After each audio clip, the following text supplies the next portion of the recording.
Hello everyone, and welcome back to my YouTube channel. In today's project, I would like to introduce a digital voltage and current meter based on the IC7107. This meter is capable of measuring voltages from 0 to 99.0 volts and currents from 0 to 99.9 amps. The measured values are displayed on a bright 7-segment LED display, making them easy to read even from a distance. The circuit features a push button that allows switching between voltage and current measurement modes, while dedicated indicator LEDs clearly show which parameter is currently being displayed. To verify the accuracy of the design, I am using high-precision digital multimeters as reference instruments. One meter is used to monitor the voltage, while the other measures the current.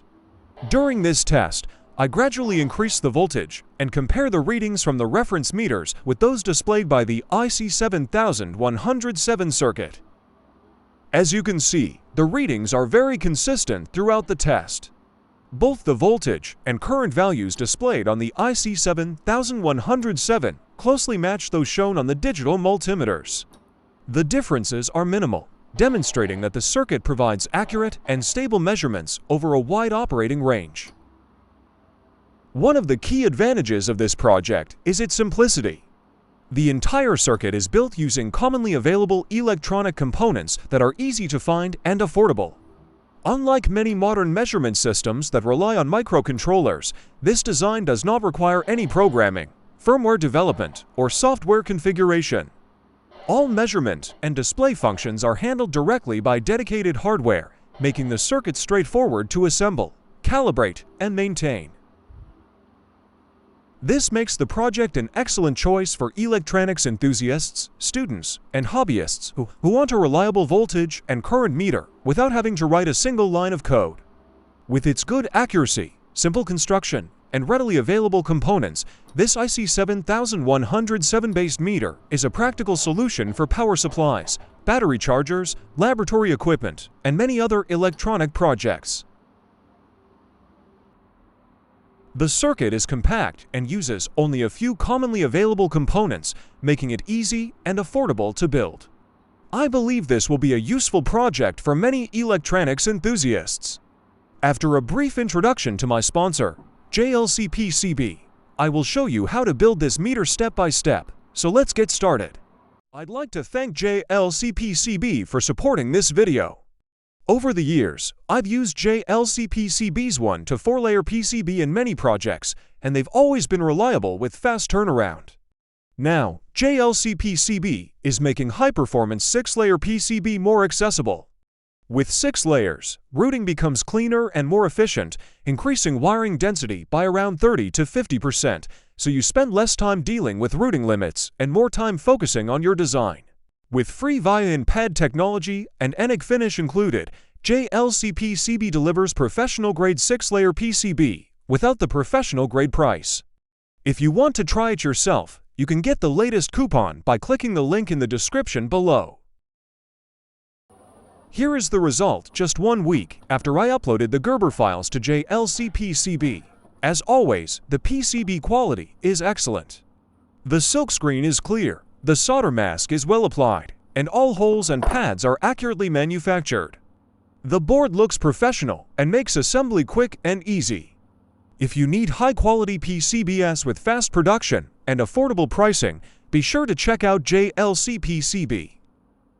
This is the flip-flop circuit used to switch between voltage and current measurement modes with a push button. We'll start by assembling this section first before moving on to the rest of the circuit. This section also includes 2 indicator LEDs that show the current measurement mode. When the push button is pressed, the 2 LEDs should alternate, indicating that the flip-flop circuit is operating correctly and the assembly has been successful. Next, we will assemble the remaining components, including the capacitors and resistor. To achieve the best measurement accuracy and stability, make sure to use components with the lowest possible tolerance and verify their values before installation. This will help ensure reliable and consistent performance of the meter.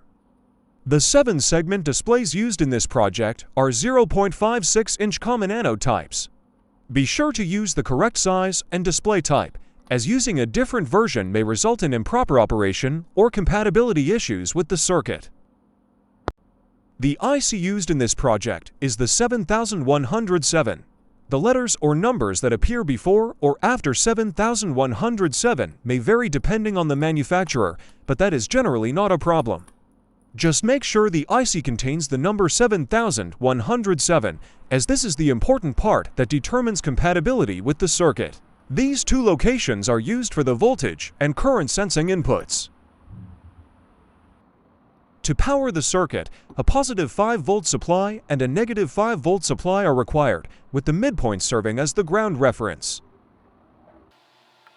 To perform the initial calibration, measure the voltage between pin 36 of the IC and ground. Then slowly adjust the trimmer potentiometer until the voltage is set to 1 volt. This step is important to ensure accurate measurements. This is the wiring diagram of the circuit. For testing purposes, I am using a 0.1 ohm, 5-watt resistor as the current shunt.